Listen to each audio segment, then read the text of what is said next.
Hey everyone, it's Angie. Welcome back to my channel, Angie and the Great World. It is December 1st and I am officially starting my reading for December, though I actually started reading for December a couple of weeks ago. And I mentioned, I believe on an Instagram story, that I will be using Everyday Readings Christmas Advent Calendar to guide my reading. I followed her, or I used her October reading calendar back in October, and I tried vlogging every day, but life just got really hectic and stressful and I stopped vlogging.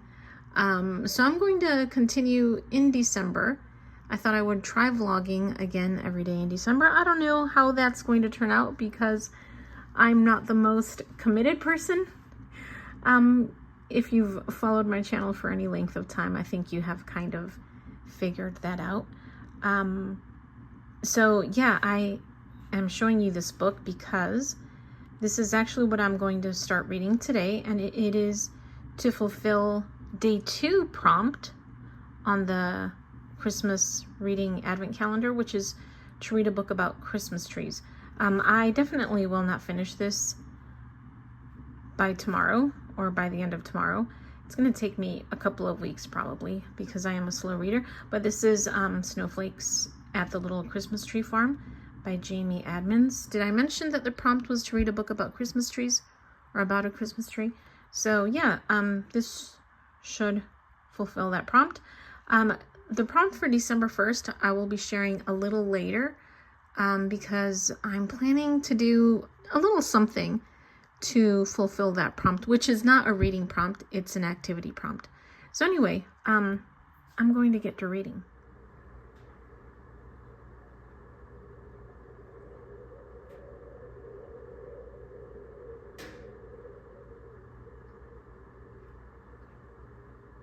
Here's the Christmas reading Advent calendar for December.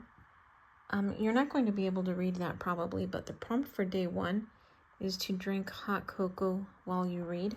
So my plan was to take my nephew to the store and buy a Christmas mug for each of us because I don't have any of my mugs with me and my nephew doesn't have a Christmas mug.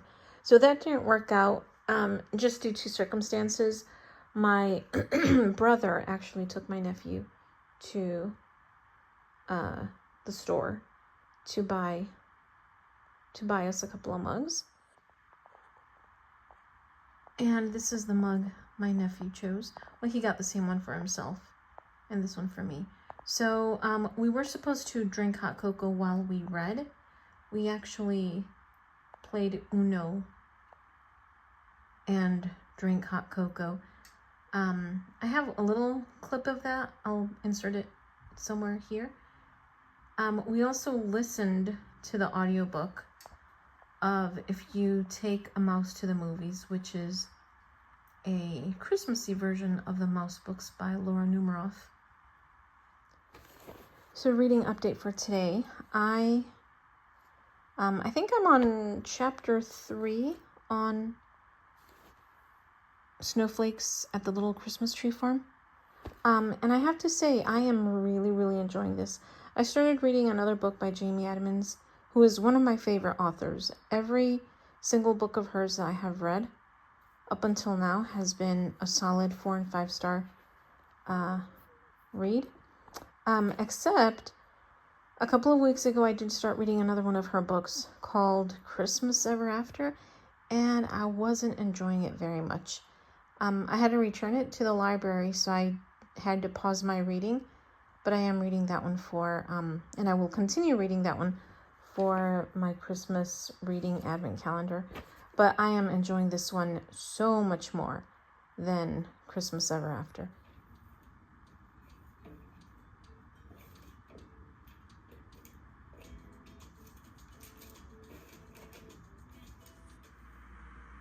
I'm making a sandwich for lunch, but I ran out of mayo, so I've been using ranch with a tiny bit of stone ground mustard. And also, I like putting pepper on my tomatoes right before I add them to my sandwich. Today is December 3rd, and the prompt for today is to color while you read. So I have been using my Color by Number app to color while I listen to this new book. Well, it's not new as in newly released, it's just new to me. The Snowman Killer by Wendy Meadows. I'm listening to that, and that is for one of the prompts on the Christmas reading advent calendar, which I think is to read a book about a snowman. I think. I need to double check to make sure that is one of the prompts. And I have to say, I'm not enjoying this book at all. Well, I can't say at all, but I'm not enjoying it as much as I would like to. First, I'm listening to the audiobook, and this is like a really good example of how the voice actor or the audiobook narrator can really make or break a book.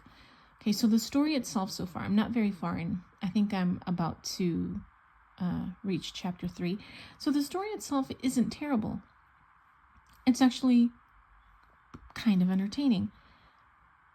The audiobook narrator, though, she sounds, and I hate to say this because I don't want to be mean and I don't want to offend anyone, but I have to say it. I have to be honest. The audiobook narrator sounds like an elementary school teacher reading a picture book to her students. And as a former elementary school teacher, I can tell you that when we read, or at least when I read, I would, read very clearly and enunciate my words so that the students understood what I was reading. My acting was horrible, or what do you call that? Emoting. It was awful because I'm not an actor. I'm terrible at acting. And that's what this audio book narrator sounds like. She has a very pleasant voice. She speaks clearly, but the acting part of reading the book is not done well at all.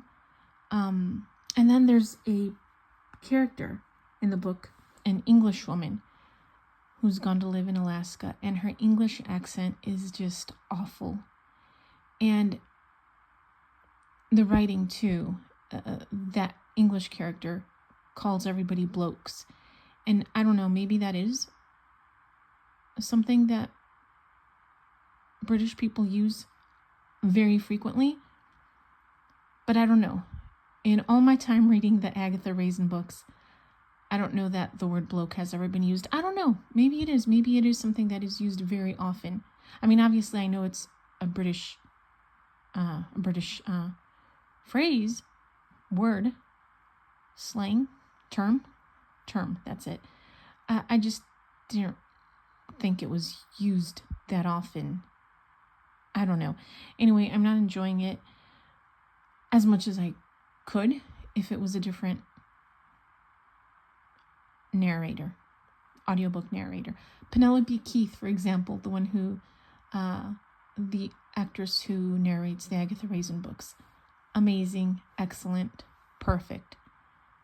Why couldn't she narrate this book? Anyway, that's my complaint for today.